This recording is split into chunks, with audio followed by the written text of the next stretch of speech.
Que faire mi-juillet?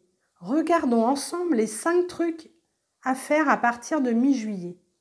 En parallèle de cette vidéo, je vous propose un short très court chaque jour pour vous montrer toutes les actions que je réalise.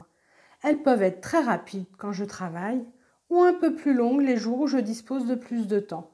J'ai choisi ce format en short en plus des vidéos plus longues pour essayer de nous auto-motiver à faire au moins un petit quelque chose chaque jour. Ça peut paraître anodin, mais tout ajouté bout à bout, eh bien, on avance au jardin sans avoir l'impression d'y passer des heures interminables. Premier truc à faire, les premières récoltes tant attendues sont là. Quelques pommes de terre nouvelles seront mangées avec la peau sautée à la poêle. Les premières courgettes arrivent, longues et rondes, et les premiers cornichons et concombres. Quant aux tomates, ce seront les petits moineaux qui vont ouvrir la danse. Et vous savez quoi? Cela fait le régal des petits bouts de chou qui adorent grappiller sur la plante. Mais j'avoue que moi aussi, quelle récompense ces petits bonbons rouges! Au niveau des fruits, les mûres suivent la marche des cassis. Casseilles et groseilles, j'ai opté pour un mûrier sans épines qui fait de grosses bonnes mûres bien juteuses. Et pour un mûrier chinois moins courant. Ce dernier a des tiges couvertes entièrement d'épines de toute taille. Il s'agrippe sur tout. C'est moins agréable, mais ses fruits sont merveilleux, sucrés tout en étant acidulés. Les confiseurs ont immanquablement dû s'en inspirer pour faire certains de leurs bonbons. Le rendement de ce mûrier s'étale sur moins longtemps qu'un mûrier sans épines. Deuxième truc, semer les derniers haricots. Et oui, nous approchons de la limite pour semer les haricots, car il leur faut au moins 2 mois pour produire. Et ensuite, chez moi, la température ne sera plus assez élevée pour eux. Les haricots haram sont plus longs encore à produire, mais la récolte s'étale plus longtemps que pour les haricots nains. J'ai fait des semis des deux sortes, selon mes emplacements libérés, à quelques jours d'intervalle selon mon temps disponible. Il faut être aux aguets pour utiliser chaque parcelle qui peut se libérer dans un petit jardin. Alors hop, on enlève les salades, les radis ou les pommes de terre et aussitôt un semis prend la suite.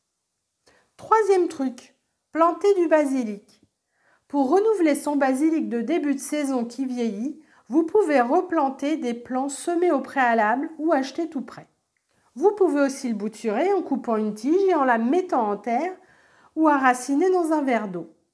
J'avais semé du basilic thym que j'ai replanté ici dans mon petit carré d'aromatique. Quatrième truc, récolter les graines de coriandre. Le cycle de la coriandre étant terminé, je peux récolter les graines séchées. Je guette la météo pour les récolter avant une pluie. Le séchage en sera d'autant plus efficace. Les graines peuvent être moulues pour être intégrées au plat ou mises telles quelles dans les sauces. Je vais en garder pour pouvoir en ressemer plus tard aussi. De nombreux insectes habitent ces végétaux desséchés. Araignées, punaises.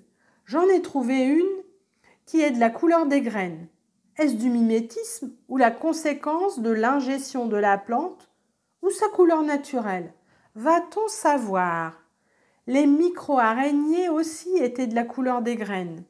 Je n'ai pas pu vous les montrer car elles sont bien trop véloces pour poser pour une photo. Cinquième truc, faire du purin en 5 minutes. Mais oui, c'est possible. Un seau, de l'eau, une découpe par-ci, par-là, de consoude, de prêle ou d'ortie, et il n'y a plus qu'à attendre. J'utilise l'eau de pluie d'un récupérateur d'eau de pluie. J'ai la chance d'en avoir encore, car j'en ai 6 en tout, et j'essaye d'économiser l'eau au maximum. Je vais placer le seau à l'ombre quelques jours, et l'affaire sera faite. Il devient mature plus rapidement lorsqu'il fait chaud.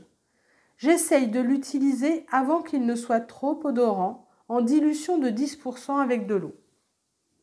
Je vais m'arrêter là pour cette fois, mais j'ai bien d'autres actions en réserve à vous décrire. La période estivale est une période qui ne manque pas d'occupation. Et vous, que faites-vous en juillet?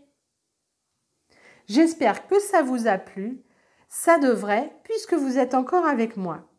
Alors n'oubliez pas de réagir par un pouce, un commentaire ou un abonnement si ce n'est déjà fait.